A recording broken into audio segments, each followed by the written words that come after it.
Class 10th के maths के एक और महत्वपूर्ण क्लास में आप सभी का स्वागत है। आज के इस वीडियो क्लास में हम लोग आपके मैट्रिक बोर्ड परीक्षा 2022 के लिए क्लास 10th के मैथ्स के एक शानदार मॉडल पेपर की चर्चा करेंगे।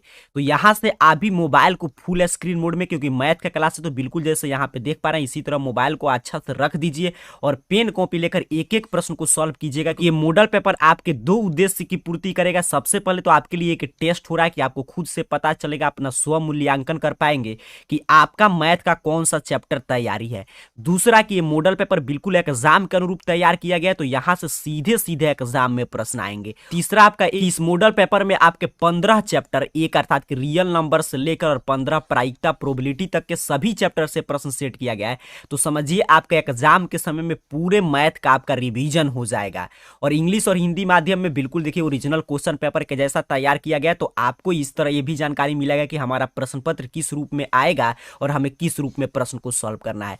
उम्मीद करता हूं पेन कॉपी लेकर आप तैयार होंगे। जैसे ही आगे बढ़ेंगे इंस्ट्रक्शन मिलेगा। अभी के इस वीडियो में हम लोग ऑब्जेक्टिव प्लस सब्जेक्टिव दोनों मिक्स प्रश्न की चर्चा करेंगे। तो चलिए शुरुआत करते हैं। सबसे पहले ऑब्जेक्टिव प्रश्न, उसके बाद सब्जेक्टिव प्रश्न देखेंगे। एक एक प्रश्न को सॉल्व कीजिएगा। बिल्कुल हम लोग कॉन्सेप्ट के साथ सीखेंगे ताकि कोई भी दिक्कत नहीं हो और एग्जाम में इसके आसपास भी कोई प्रश्न भटके तो आपको नहीं छोड़ना है। ध्यान से देखिएगा, मैथ बड़ा ही शांत दिमाग की चीज है कि बिल्कुल आप शांति से एकदम निश्चिंत से होकर बैठकर पढ़ाई कर रहे हैं तभी आपको मैथ आएगा। कह रहा है चक्रीय चतुर्भुज के चारों कोण का योग होगा। सभी विद्यार्थी इसका बनाकर आंसर देने का प्रयास करेंगे कि चक्रीय चतुर्भुज के चारों कोण का योग कितना होता है सर। तो मैं देख रहा हूं काफी स्टूडेंट बिल्कुल सही से आंसर कमेंट कर रहे हैं। तो आपका आंसर बिल्कुल सही है, ऑप्शन सी 360 डिग्री मौखिक प्रश्न था। चक्रीय चतुर्भुज आप समझ पा रहे हैं। यहाँ पे देखिए मैं बोला कॉन्सेप्ट के साथ हम लोग रिवीजन करें। जितना भी चतुर्भुज आप देख रहे हैं इसे यही अब क्या है, चक्रीय चतुर्भुज। और यहाँ पे देखिए जैसे आयत हो गया, यहाँ पे स्क्वायर हो गया, कोई भी अब लेकर चारों एंगल का योग पूछा था। चारों एंगल आप ऐड करेंगे तो कितना होगा, तो 360 डिग्री। उम्मीद करता हूं इस प्रश्न को आप एग्जाम में गलत नहीं करेंगे। आगे बढ़ते हैं, दूसरे नंबर प्रश्न की बात करते हैं। दूसरा नंबर प्रश्न देखिए आपसे क्या पूछ रहा है कि कोट 60 डिग्री का मान। बिल्कुल आसान प्रश्न है, जल्दी से बताइएगा। ऐसे ऐसे प्रश्न में आपको थोड़ा सा भी समय नहीं लेना है। मैं देख रहा हूं कितने छात्र इसको याद किए हैं। आपको बताना है कोट 60 डिग्री का मान। इससे खूब प्रश्न आता है हर साल। तो जो भी छात्र कह रहे हैं कि सर इसका राइट आंसर ऑप्शन बी है 1/√3, तो आपका आंसर बिल्कुल सही है। ऐसे प्रश्नों का जवाब देने के लिए आपको ट्राइगोनोमेट्री जो टेबल आता है इसको याद कीजिएगा, क्योंकि यहां से खूब प्रश्न आते हैं 2 अंक में और 5 अंक में। उसके साथ साथ आपके 1 मार्क्स में इस टेबल से कुछ ना कुछ प्रश्न जरूर पूछा जाएगा। तो इसको जरूर रट जाइएगा, मैं आपको कितना बार बता चुका हूं। यहाँ पे देखिए अगर इसको आप याद किए होते तो क्या कहते हैं कि कॉट थीटा और कितना का मान पूछा है 60 डिग्री। तो यहाँ पे देखिए कॉट थीटा और यहाँ पे देखिए 60 डिग्री कितना मान है 1/√3, इसलिए राइट आंसर क्या हो गया, ऑप्शन बी। इसमें से कोई भी मान पूछेगा आपको सही आंसर इसी तरह कमेंट करना है, इसको जरूर याद कीजिएगा। आगे बढ़ते हैं, तीसरे नंबर प्रश्न की बात करते हैं। तीसरा नंबर प्रश्न भी मैं आपको कितना बार सिखाया हूं, जल्दी से आंसर देने का प्रयास कीजिए। कह रहा है निश्चित घटना की प्रायिकता, निश्चित घटना की प्रोबेबिलिटी कितना होता है, यही आपको बताना है। देख रहे हैं कितने छात्र इसका सही सही आंसर दे पाते हैं। तो प्रोबेबिलिटी में आपको 2 तरह की घटना की प्रायिकता पढ़ना है। पहला है निश्चित घटना, श्योर इवेंट।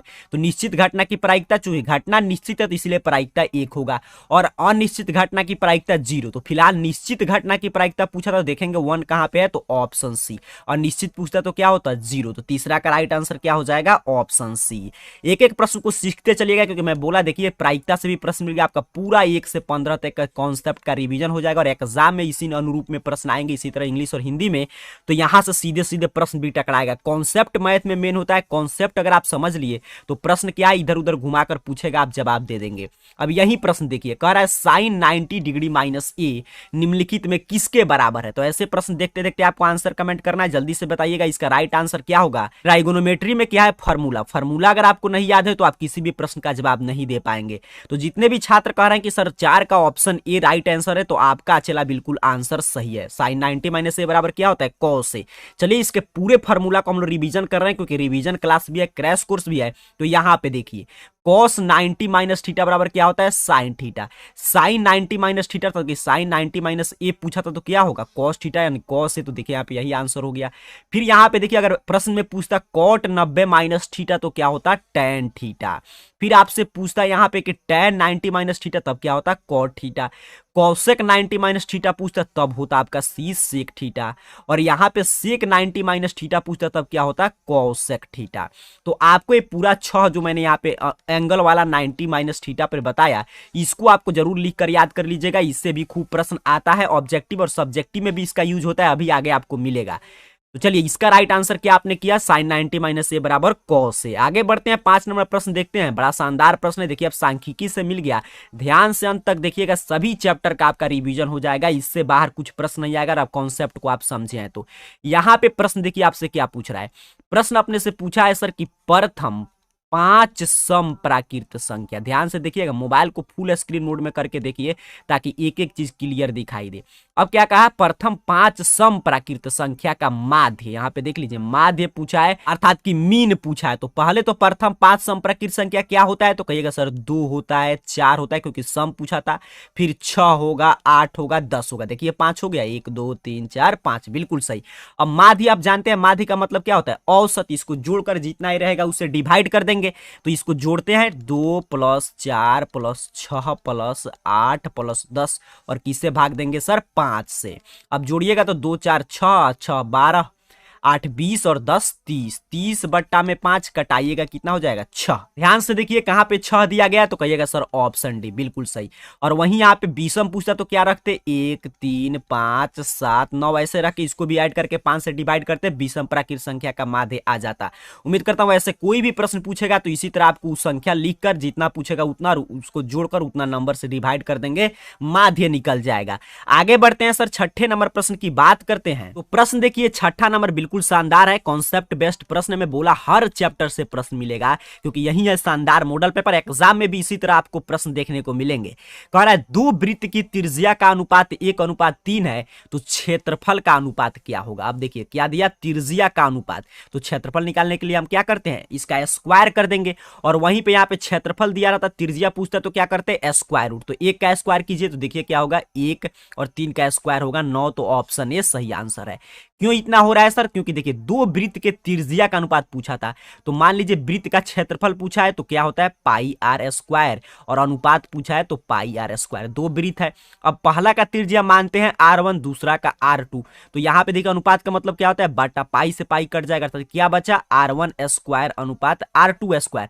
r1 तो दिया था 1, r2 3 यहाँ पे दिया है प्रश्न में, तो इसी का होल स्क्वायर कर दिए तो क्या हो गया 1:9। तो छठे नंबर प्रश्न का राइट आंसर क्या मिल गया हमको सर, ऑप्शन ए। और यही ए दिया रहता था कि क्षेत्रफल दिया रहता, त्रिज्या पूछा तो क्या करते हैं स्क्वायर रूट निकाल देते, तो 1:3। तो यही ट्रिक सीख कर रखिएगा कि दो वृत्त के त्रिज्या का अनुपात दिया रहेगा, क्षेत्रफल पूछेगा तो स्क्वायर करेंगे सर, और दो वृत्त के क्षेत्रफल का अनुपात दिया रहेगा, त्रिज्या पूछेगा तो उसका स्क्वायर रूट निकाल देंगे। ऑप्शन ए सही आंसर है। आगे बढ़ते हैं, 7 नंबर प्रश्न की बात करते हैं। एक एक प्रश्न महत्वपूर्ण है, ध्यान से समझते चलिएगा, सीखते चलिए। 7 नंबर प्रश्न पेन कॉपी लेकर बनाइए और आंसर देने का प्रयास कीजिए। कह रहा है यदि सूर्य का उन्नति कोण 60 डिग्री, अर्थात कि उन्नयन कोण 60 डिग्री है, तब 30 मीटर लंबी छाया बनने वाली उदग्र मीनार की ऊंचाई क्या होगा। चलिए एक पिक्चर से लेकर समझते हैं, इंग्लिश मीडियम वाले छात्र अपने प्रश्न को यहाँ पे रीड कर पाएंगे। मान लीजिए ये हमारा मीनार है, तो मीनार का मान लीजिए लंब है पी, यही ऊंचाई हमसे पूछा है। ये हमारा क्या होता है आधार, ये क्या होता है कर्ण। अब देखिए कह रहा है कि इसका जो एंगल बन रहा है सूर्य से, यहाँ पे सूर्य है तो एंगल जो बन रहा है तो 60 डिग्री है, बिल्कुल सही। और यहाँ पे छाया आपको दे दिया 30, और निकालना है हमको, यही पी मान ले रहे हैं हम लोग, क्या है मीनार की ऊंचाई है, तो यही हमको निकालना है। तो पी बी में संबंध किससे आता है, तो कहिएगा tan से, बिल्कुल सही। tan थीटा बराबर क्या होता है लंब बटा में आधार, पी बटा में बी। अब tan थीटा, तो थीटा का मान दिया है, देखिए tan थीटा की जगह पर कितना पुट करेंगे 60, और p का मान तो निकालना है, और b का मान मिल गया हमको 30। हम पूरा लिख कर बनाते लेकिन ऑब्जेक्टिव है इसीलिए हम लोग ऐसे बना रहे हैं। अभी आपको बताना है कि tan 60 का मान, तो अभी मैंने पीछे आपको ट्राइगोनोमेट्री टेबल दिखाया था, उसी का रिवीजन आपको करना है, तो कहिएगा सर √3, बिल्कुल सही, बराबर p बटा में 30, या p बराबर क्या हो जाएगा, यहाँ पे देखिए तिरछा तिरछी गुना हो गए, भाग है तो इधर गुना में, तो क्या हो जाएगा 30√3, और मीटर में दिया है तो मीटर। यहाँ पे देखेंगे ऑप्शन कहाँ पे है सर, तो ऑप्शन डी राइट आंसर करेंगे 30√3 मीटर। तो इसी तरह आपको हाई डिस्टेंस का आसान आसान प्रश्न हर साल आता है परीक्षा में, तो इसी तरह आपको बनाकर आंसर निकाल लेना। उम्मीद करता हूं ऐसे प्रश्न भी आप एग्जाम में गलत नहीं करेंगे। आगे बढ़ते हैं सर, 8 नंबर प्रश्न की बात करते हैं। 8 नंबर प्रश्न तो बिल्कुल शानदार प्रश्न है, इसको बिल्कुल ध्यान पूर्वक सीखिएगा, क्योंकि 8 नंबर जो प्रश्न है, ये भले ही यहाँ पे ऑब्जेक्टिव में हम लोग सीख रहे हैं, लेकिन पूरा मैं विस्तार से आपको सिखाऊंगा, क्योंकि ऐसे प्रश्न खूब सब्जेक्टिव में भी पूछे जाते हैं, 2 अंक में भी, तो इसको ध्यान से समझिएगा। देखिए कितना शानदार प्रश्न है। कह रहा है एक अर्धगोला का आयतन 19,404 सेंटीमीटर क्यूब है, तो अर्धगोला का वक्र पृष्ठ क्षेत्रफल क्या होगा। बड़ा शानदार प्रश्न है, ध्यान से सीखिएगा। प्रश्न में क्या कहा कि अर्धगोला का आयतन, तो अर्धगोला का आयतन तो मान ले रहे हैं हम लोग हेमी स्फीयर है, और इसका आयतन हमने मान लिया भी। ध्यान से देखिएगा, अर्धगोला का आयतन कितना है, 19,404 सेंटीमीटर क्यूब दिया है प्रश्न में। अब अर्धगोला का आयतन दिया, पूरा लिख कर बनाएंगे, मैं सिर्फ आपको सिखा रहा हूं। तो आपको बताना है अर्धगोला के आयतन का फार्मूला। ये देखिए क्षेत्रमिति से प्रश्न है, अगर फार्मूला आपको नहीं याद है तो कुछ भी आप इसमें नहीं कर पाएंगे, तो यहां पे जरूर याद कर लीजिएगा। अर्धगोला यहाँ पे यही हेमीस्फीयर है, अर्धगोला है, और इसका आयतन कितना होता है सर, 2/3 पाई आर क्यू। तो यही हम लिखेंगे, क्योंकि हमको त्रिज्या निकाल लेंगे तभी हम क्या निकाल पाएंगे, इसका एरिया जो पूछा है, वक्र पृष्ठ क्षेत्रफल।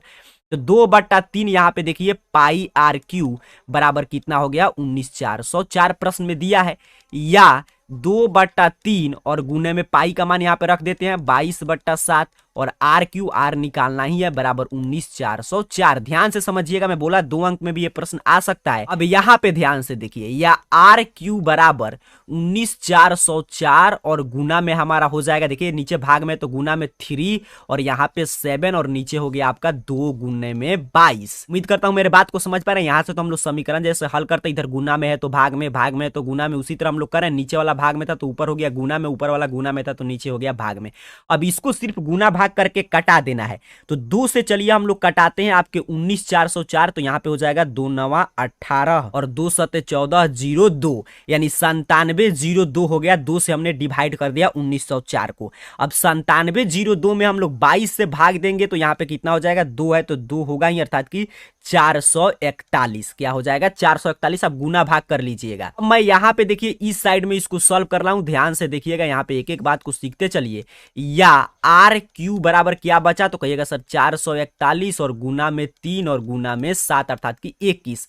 या आर बराबर क्या हो जाएगा, तो अंडर रूट यहाँ पे 3 होगा, क्योंकि घन हटेगा तो इधर क्या हो जाएगा, घनमूल, और पूरा यहाँ पे 7 3 का 21, 21 से हम लोग 441 में मल्टीप्लाई करेंगे तो हमारा हो जाएगा 9,261। गुना भाग ध्यान से कीजिएगा। या आर बराबर तो 9,261 किसका घनमूल होता है, किसका घन करेंगे तो 21 का पावर 3, अर्थात कि 21 3 बार आप गुना करेंगे तो क्या आता है, 9,261। गुना करके आप चेक कर सकते हैं। तो इसका घनमूल हमने निकाल लिया, 21 हो गया।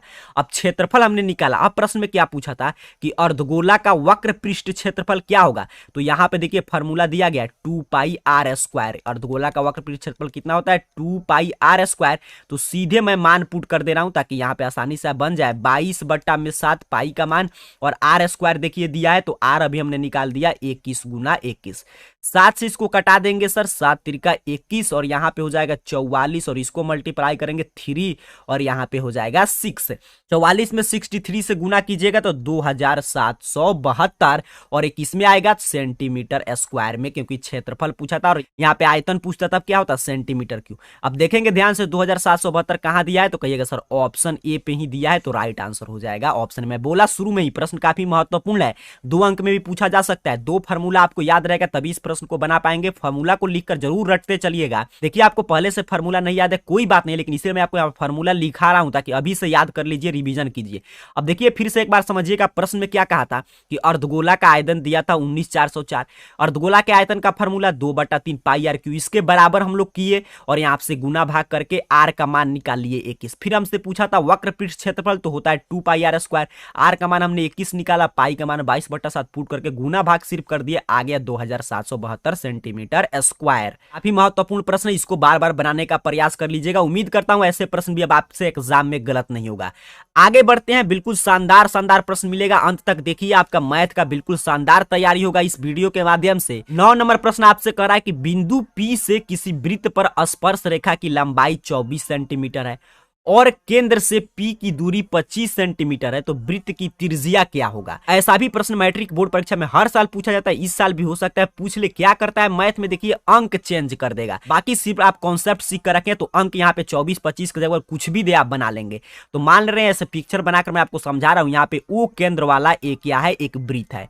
यहाँ पे है P, कहा है P से हम लोग स्पर्श रेखा खींच रहे हैं, PA और PB। और देखिए एक स्पर्श रेखा की लंबाई दिया है 24, तो ये 24 है तो ये भी कितना होगा 24। और कह रहा है P से इस केंद्र की दूरी कितना है 25, यहाँ पे प्रश्न में लिख दिया है। अब मान लीजिए कोई भी हम त्रिभुज ले सकते हैं, जैसे नीचे वाला ले या ऊपर वाला, कोई दिक्कत नहीं। यही है इसका त्रिज्या ओ भी, ऊपर वाला भी लेते तो वही बात होता, ओ ए क्या हो जाता त्रिज्या, कोई मान में फर्क नहीं पड़ता।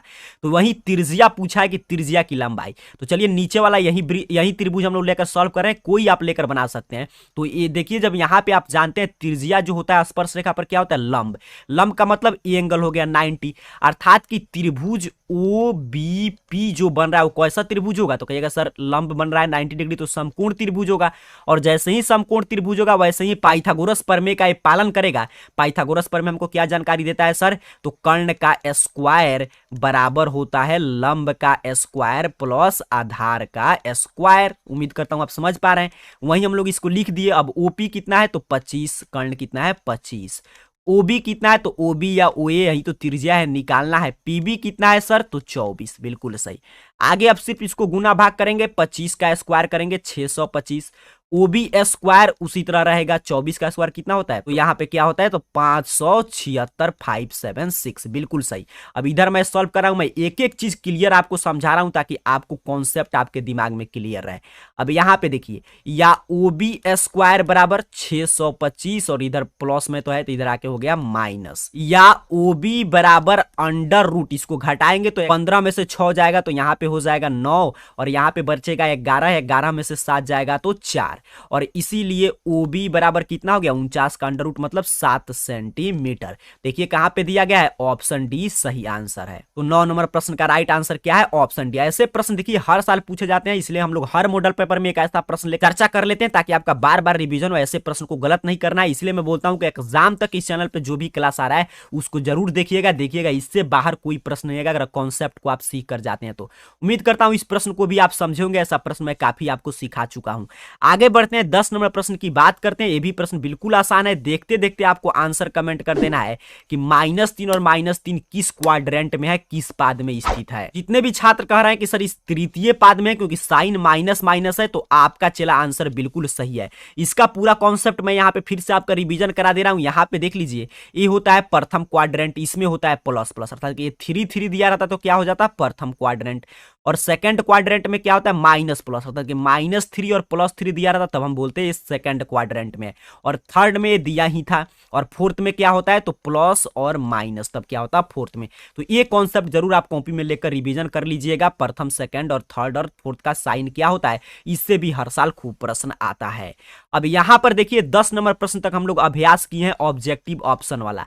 अब आगे 10 प्रश्न हम लोग देखेंगे बिना ऑप्शन की, आपको कितना कॉन्सेप्ट समझे हैं, बिना ऑप्शन वाले प्रश्न आप बना पा रहे हैं नहीं कि उसको हम लोग चर्चा करेंगे, फिर आगे सब्जेक्टिव प्रश्न को समझेंगे। 11 नंबर प्रश्न देखिए क्या कह रहा है कि ax² + bx + 0 के मूल वास्तविक और असमान है यदि डैश डैश हो। इस पर भी खूब प्रश्न आता है। तो मूल वास्तविक और असमान, मूल की प्रकृति हम कैसे बताते हैं सर, तो कहिएगा d निकालते हैं, विविकता d बराबर b² - 4ac। b² - 4ac का मान अगर 0 से ग्रेटर देन आता है, अर्थात कि पॉजिटिव आता है, तब हम कहते हैं कि उस द्विघात समीकरण का मूल क्या होगा वास्तविक होगा और अलग अलग होगा, अर्थात कि असमान। तो यहाँ पे क्या भराएगा, यही भराएगा b² - 4ac ग्रेटर देन 0। और दूसरा कंडीशन क्या होता है d, अर्थात कि b² - 4ac जब 0 के बराबर हो जाता है तब भी मूल वास्तविक होते हैं लेकिन बराबर होते हैं। तीसरा कंडीशन जब d का मान अर्थात कि b² - 4ac का मान 0 से छोटा होगा, माइनस में होगा, तब मूल अवास्तविक हो जाते हैं। यही 3 कॉन्सेप्ट है, इससे सब्जेक्टिव प्रश्न भी पूछा जाता है। तो यहाँ पे क्या भरेंगे b² - 4ac ग्रेटर देन 0। उम्मीद करता हूं पूरे विस्तार से आप प्रश्न को सीख पा रहे हैं, क्योंकि मैं ऐसे प्रयास करता हूं आपको सिखाने का कि आपका अगर कुछ भी आप नहीं पढ़े, मैथ आपको थोड़ा सा भी नहीं आता है तभी आपको समझ में आए, क्योंकि इससे आसान तरीका कुछ नहीं होता है सीखने सिखाने का।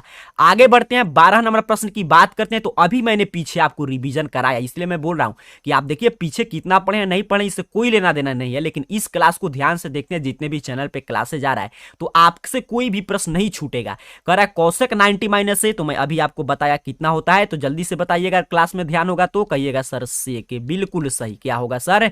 सेके होगा। 13 नंबर प्रश्न की बात करें तो सर प्रश्न आपसे बिल्कुल शानदार, मैं शुरू में बोल दिया, आपका पूरा 15 चैप्टर रिवीजन हो जाएगा। बहुलक आ गया, कह रहा है इस आंकड़ा दिया है अवर्गीकृत आंकड़ा, इसका बहुलक बताइए। तो अवर्गीकृत आंकड़ा का मोड निकालने के लिए हम क्या करते हैं, जो सबसे अधिक बार आएगा, जिसकी बारंबारता सबसे अधिक होता है, वही क्या होता है? बहुलक होता है। तो इसमें देखिए 7 कितना बार आया है? कहिएगा 2 बार। 8 देखेंगे कितना बार आया है सर? 2 बार।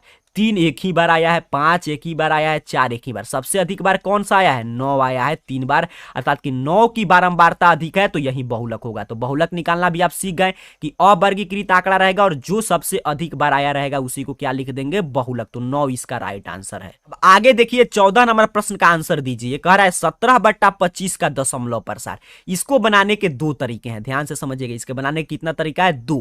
पहले हम तो एक शानदार तरीका है कि 25 से भाग दे देंगे, 17 में दशमलव में आएगा, आंसर लिख देंगे। दूसरा आपके बुक का मेथड में सिखा दे रहा हूं, यहां पे देखिए ध्यान से समझिएगा। 17/25 का मतलब 5 गुने में 5। अब कितना? 2। 10 बुक में आपका यही कॉन्सेप्ट है, आप भाग देकर भी निकाल सकते हैं, लेकिन इस कॉन्सेप्ट को भी आप रिवीजन कर लीजिएगा। 17/5 में 5, इसको 10 में हम लोग बदलते हैं तो 17/5 गुने 5, तो इसमें कितना 2 से गुना करेंगे? तो कहिएगा 2 से। देखिए मोबाइल को फुल स्क्रीन मोड में करके देखिए, फ्रेश दिखाई देगा। तो ऊपर भी 2 से गुना कर देंगे ताकि कट के फिर 17/25 आ जाए। अब ऊपर कितना बचा? तो कहिएगा 17 और गुने 2 में 2 से गुना कर दिए 4। बिल्कुल सही। नीचे कितना बचा? तो 5 में 2 से गुना करेंगे 10, फिर 5 में 2 से गुना करेंगे 10। ऊपर हो गया हमारा 68, नीचे हो गया 100। कटा देंगे, दशमलव 2 अंक के बाद आ जाएगा 0.68। यहाँ पे क्या भराएगा? 0.68 है, 0.68। भाग भी देते तो उतना ही आता। उम्मीद करता हूं अब ऐसे प्रश्न भी, दशमलव प्रसार वाला प्रश्न भी आप गलत नहीं करेंगे। चलिए आगे बढ़ते हैं। 15 नंबर प्रश्न की बात करते हैं। बिल्कुल ध्यान से एक एक प्रश्न को सीखते जाइए। देखिए कितना महत्वपूर्ण प्रश्न मिल रहा है। 15 नंबर प्रश्न देखिए, ऐसा प्रश्न में पहले बताया हूं, ये प्रश्न हर मॉडल पेपर और हर साल पूछा जाता है मैट्रिक बोर्ड एग्जाम में, क्योंकि ये बड़ा शानदार त्रिभुज से प्रश्न है। कह रहा है दिए गए चित्र में x का मान क्या होगा? अब देखिए यहाँ पे x है, ए एंगल आपको समझ में आ रहा है, कितना दिया है? 110। ए दिया है आपका 60। अब x ध्यान से समझिएगा, बिल्कुल आसान प्रश्न है, पिक्चर पे हम लोग इसे बना लेंगे। यहाँ पे ये पूरा एंगल कितना होता है? मैं पीछे भी आपको त्रिभुज से ऑब्जेक्टिव सिखा चुका हूं। ये पूरा एंगल कितना होता है? 180। ये हो गया 110, 180 में से 110 घटाएंगे, ये कितना हो गया? 70। बिल्कुल सही। कितना हो गया सर? 70। यहां पे ध्यान से देखिएगा, जो 60 है, 70 है, यहां का जो एंगल निकालेंगे तो ये क्या होता है? आंतरिक कोण होता है त्रिभुज का। x है या 110 है, क्या है? बाहरी कोण है। तो ये जो 110 लिखा गया है वो इसी 2 कोण का योगफल था। यहां पे देखिए 60 और यहां पे जो एक कोण और निकालते इसी का योगफल कितना था? 110। और ये x किसका योगफल होता है? बाह्य कोण है, तो ये 2 आंतरिक कोण के योगफल के बराबर होगा। तो 60 और 70 के बराबर होगा x, अर्थात कि x डिग्री बराबर कितना होगा? 60 प्लस 70 होगा। जोड़ देंगे कितना हो जाएगा? 130 डिग्री। 60 70 कितना होता है? 130 हो जाएगा इसका राइट आंसर। उम्मीद करता हूं इस प्रश्न को भी आप सीखे होंगे। नहीं सीखे तो फिर से समझिएगा, क्योंकि ऐसा प्रश्न देखिएगा जरूर निश्चित है पूछा जाएगा। ऐसे प्रश्न हर साल पूछे जाते हैं। ध्यान से समझिएगा, क्या करेगा एग्जाम में? अंक चेंज कर देगा। अब देखिए यहां पे दिया था 110, में फिर से समझा रहा हूं। यहां पे 60, तो ये है x और ये है बाह्य कोण, और ये पूरा एंगल क्या होता है? 180। तो 180 में से एक 110 है, तो 110 घटाएंगे 180 में से, तो कितना होगा? 70। और यहां पे इसको भी हम निकाल सकते हैं। मैं इसको सिर्फ आपको बता रहा हूं कॉन्सेप्ट सिखाने के लिए, तो इसकी कोई आवश्यकता नहीं था। तो देखिए त्रिभुज के आंतरिक कोण का योगफल 180, तो 60 और यहां पे 70 130, और यहां पे 180 में से 30 घटाइएगा तो 50। ये मैंने क्यों निकाल कर दिखाया? क्योंकि मैं ये समझाना चाह रहा हूं कि 110 से कहां से लिखा है, तो ये बाह्य कोण है, तो इस दोनों कोण के योगफल के बराबर होगा। तो यहां पे देखिए 60 50 कितना लिखा था? 110। कॉन्सेप्ट बिल्कुल सही है। अब x कितना होगा? तो 60 प्लस 70 के योग के बराबर होगा इस वाले दोनों कोण, तो कितना हो जाएगा सर? 130। उम्मीद करता हूं अब ऐसे प्रश्न आप गलत नहीं करेंगे, मैं आपको बिल्कुल ध्यान से समझा दिया। 16 नंबर प्रश्न देखिए क्या कह रहा है। 2 बहुभुज समरूप होते हैं यदि उनके संगत कोण बराबर हो तथा उनकी संगत भुजाएं क्या हो? जल्दी से बताइए क्या हो। मैं देख रहा हूं कितने छात्र इसका सही सही आंसर दे पाते हैं। बिल्कुल कॉन्सेप्ट से प्रश्न है, तो जो भी छात्र कह रहे हैं कि सर समानुपाती हो, तो आपका आंसर बिल्कुल सही है। 2 बहुभुज समरूप होते हैं, इनके संगत कोण बराबर तथा संगत भुजाएं समानुपाती। आगे 17 नंबर प्रश्न देखिए, कह रहा है कि कार्तीय तल में स्थित किसी बिंदु -4,5 में कोटि किया है। ध्यान से यहाँ पे समझिएगा, -4,5 कोटि पूछा है। तो यहाँ पे हम लोग एक्स वाई निर्देशांक लिखते हैं। एक्स को क्या बोलते हैं, भुज। वाई को क्या बोलते हैं सर, कोटि। तो यहाँ पे देखिए एक्स है -4, वाई है 5, तो कोटि पूछा है तो क्या होगा 5, भुज पूछता तो -4, भुज कोटि एक्स वाई याद रखिएगा। चलिए आगे बढ़ते हैं, 18 नंबर प्रश्न को समझते हैं। 18 नंबर प्रश्न देखिए आपसे क्या कह रहा है कि एपी 5, 9, 13, 17 का सार्व अंतर डी का मान पूछा है। तो डी हम लोग कैसे निकालते हैं, कोई भी दो पद घटा देंगे, 17 में से 13 घटाएं, 13 में से 9, 9 में से 5 घटाएंगे, आंसर आ जाएगा। कोई भी घटाइएगा देखिए 4 होगा, 5 4 9, 9 4 13, 13 4 17, तो सार्व अंतर कितना हो गया 4। बिल्कुल आसान प्रश्न था। 19 नंबर प्रश्न देखिए, आंसर देने का प्रयास कीजिए। तो मैं यहाँ पे सॉल्व कर रहा हूं, जिसको नहीं समझ में आता है ध्यान से समझिएगा। देखिए 19 नंबर जो प्रश्न है, sine 60 degree cos 30 degree minus sine 30 cos 60 degree का मान पूछा है। तो इसको भी बनाने के दो तरीका है। सबसे पहला तरीका क्या कहता है कि साइन 60 कॉस 30 साइन 30 कॉस 60 का मान लिखकर रखकर गुना भाग करके जोड़ घटा देंगे, आंसर आ जाएगा। वैसे भी आप बना सकते हैं। उम्मीद करता हूं मेरे बात को आप सीख रहे हैं। पीछे मैंने जो ट्राइगोनोमेट्री टेबल आपको दिखाया, उससे हम लोग साइन 60 कॉस 30 और साइन 30 और कॉस 60 का मान पुट करके गुना भाग कर देंगे, आंसर आ जाएगा। दूसरा तरीका क्या है, तो जो मैंने दूसरा भी फार्मूला आपको सिखा दिया, एंगल चेंज करने का, कि साइन बदलता है कॉस में, कॉस बदलता है साइन में, तो उससे भी आप बना सकते हैं। तो मान रखकर आप खुद से बना लीजिएगा, मैं चेंज करने वाला बता दे रहा हूं। जैसे मान लीजिए ये है हमारा साइन 60, ध्यान से सीखिएगा। कॉस 30 को मैं चेंज करूंगा, तो कॉस 30 को चेंज करेंगे तो कितना हो जाएगा, साइन 90 माइनस थीटा बराबर कॉस थीटा। बिल्कुल सही, माइनस है तो माइनस। अब फिर एक बार साइन को चेंज करते हैं, तो साइन को चेंज करेंगे तो cos 90 minus 30 degree into cos 60 degree, इतना बराबर क्या हो जाएगा, तो साइन यहाँ पे 60 और फिर साइन 90 में से 30 घटाइएगा तो साइन यहाँ पे 60 और माइनस कॉस 60 डिग्री और इंटू कॉस 60 डिग्री, गुना करेंगे तो साइन 60 कितना हो जाएगा, तो कहिएगा सर साइन स्क्वायर 60 और कॉस 60 तो कॉस स्क्वायर 60। तो sine theta into cos theta, sine square theta minus cos square theta कितना होता है सर, 1 होता है। क्या यहाँ पे भराएगा, 1 हो जाएगा। और यहाँ पे मान रखकर भी आप गुना करते तब भी कितना आता, 1 ही आता। एक बार गुना करके जरूर चेक कर लीजिएगा। उम्मीद करता हूं दोनों तरीका आप सीखें। अगर 2 अंक में भी प्रश्न आएगा तो ऐसे आप बना सकते हैं। आगे बढ़ते हैं, 20 नंबर प्रश्न की बात करते हैं। कह रहा है कि क्या x square minus 3x plus 2 बराबर 0 का एक मूल 2 है। यहां पे देखिए ध्यान से समझिएगा, मैं एक एक चीज आपको सिखा रहा हूं, इतना तोड़ के आपको कोई नहीं सिखाएगा। 3x प्लस 2 बराबर 0। अब ध्यान से समझिएगा, इस प्रश्न को भी बनाने के दो तरीका है सर। पहला तरीका कि इसका मूल निकालेंगे, यहां पे तो इसका मूल निकालेंगे और एक मूल 2 आएगा तो लिख देंगे कि हाँ इसका मूल 2 है। अगर मूल निकालेंगे 2 नहीं आएगा तब लिख देंगे क्या, नहीं है। तो मूल निकालिएगा तो ऐसे भी दिखाई दे रहा है कि हाँ ही होगा, क्योंकि एक आएगा और एक कितना आएगा, 2 आएगा मूल। और दूसरा तरीका क्या है सर, दूसरा तरीका है कि मूल अर्थात कि शून्यक जीरोज रूट वही मान होता है जिसको इस समीकरण में पुट करेंगे तो इसका मान ये 0 कर देगा, LHS बराबर RHS, तभी क्या बोलते हैं कि मूल है। तो चलिए मान रखकर मैं चेक कर दे रहा हूं, 2 का स्क्वायर माइनस 3 इंटू 2 प्लस 2 बराबर 0, या 2 का स्क्वायर करेंगे तो 4 माइनस यहाँ पे 6 प्लस 2 बराबर 0, या 4 2 6 माइनस 6 बराबर 0, या 0 बराबर 0, LHS बराबर RHS, इसीलिए मूल है। यहाँ पे क्या भरेंगे सर, हाँ, क्या भर देंगे, हाँ। उम्मीद करता हूं इस प्रश्न को भी सीखे होंगे। जितना भी मेथड है बनाने का मैं सभी आपको सिखा दे रहा हूं। अब देखिए 10 प्रश्न आपने बिना ऑप्शन वाला सीखा, 10 प्रश्न आपने ऑप्शन वाला ऑब्जेक्टिव देखा। अब चलिए शुरू हो रहा है सब्जेक्टिव 2 अंक वाला प्रश्न, ध्यान से सीखिएगा। तो 21 नंबर प्रश्न की बात करें सर, तो प्रश्न आपसे पूछ रहा है कि दिए गए एपी में इतना एक एपी दिया है, कह रहा है इसका पहला पद तथा सार्व अंतर ज्ञात कीजिए। पहले क्या पूछा आपसे, पहला पद बताइए। ध्यान से समझिए क्या होगा पहला पद, A1 क्या होता है, अर्थात कि A क्या होता है, प्रथम पद। तो कहिएगा जो शुरुआत हुआ है, कितना शुरुआत हुआ है सर, 16 से, तो हो जाएगा 16, बिल्कुल सही।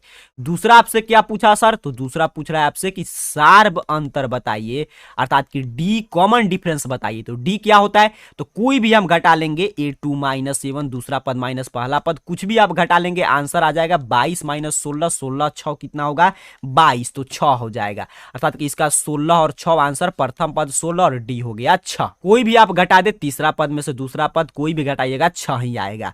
तो एपी से शानदार प्रश्न था, इसको भी आप सीख चुके हैं। आगे बढ़ते हैं, 22 नंबर प्रश्न की बात करते हैं। प्रश्न देखिए आपसे क्या कह रहा है कि सिद्ध करें, ये सिद्ध करना है, prove that cot 48 into cot 33 into cot 42 into cot 57 बराबर 1। मेरे साथ ध्यान से इस प्रश्न को सॉल्व कीजिएगा पेन कॉपी लेकर, ऐसे प्रश्न भी खूब आता है परीक्षा में। कह रहा है कॉट 48, मैं शुरू से बोल दिया कि आपका सभी चीज का रिवीजन हो जाएगा अगर वीडियो को अंत तक देखते हैं तो। यही दिया है तो हम लोग LHS लेकर चल रहे हैं, लेफ्ट हैंड साइड से चलेंगे और RHS ला देंगे। अब देखिए कॉट 48 कॉट 33, तो दो को हम लोग बदल देंगे tan में, कुछ भी दो, इस साइड में 4 है तो कोई भी दो हम लोग बदल सकते हैं, तो दोनों दो मैं शुरू वाला ही बदल दे रहा हूं। तो कॉट थीटा बराबर कितना होता है, तो अभी मैंने आपको बताया, कहेंगे सर tan 90 माइनस थीटा, बिल्कुल सही। फिर कॉट 33 तो कितना होगा, तो tan 90 माइनस थीटा, तो tan 90 माइनस 33 डिग्री, और दो उसी तरह छोड़ देंगे क्योंकि 4 में से हम लोग दो ही बदलेंगे, इंटू कॉट 57, बीच में कुछ साइन नहीं है तो क्या है, तो गुना का साइन है।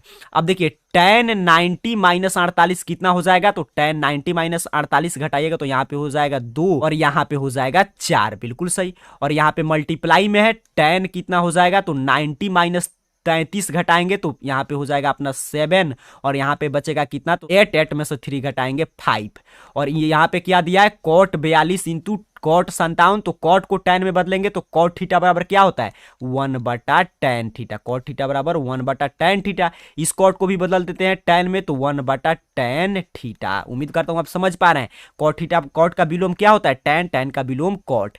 tan 42 से यहाँ पे देखिए tan 42 कैंसिल, tan 57 से tan 57 कैंसिल, क्या बचा सर, 1 बचा। यही तो आ गया हमारा RHS, LHS बराबर RHS आ गया, हमने प्रूव्ड कर दिया। तो ऐसे ही इस प्रश्न को आपको सिद्ध कर देना है, 2 अंक मिल जाएगा। बिल्कुल आसान प्रश्न है, एक बार और देख लीजिएगा, आपको क्लियर समझ में आ जाएगा। आगे बढ़ते हैं, 23 नंबर प्रश्न की बात करते हैं। तो प्रश्न 23 नंबर भी देखिए ट्राइगोनोमेट्री से खूब प्रश्न पूछा जाता है हर साल, इसीलिए इस सेट में भी शुरू में देखिए हर चैप्टर से इसमें प्रश्न मिलेगा। अभी ट्राइगोनोमेट्री का है, आगे दूसरे चैप्टर से भी प्रश्न आएंगे।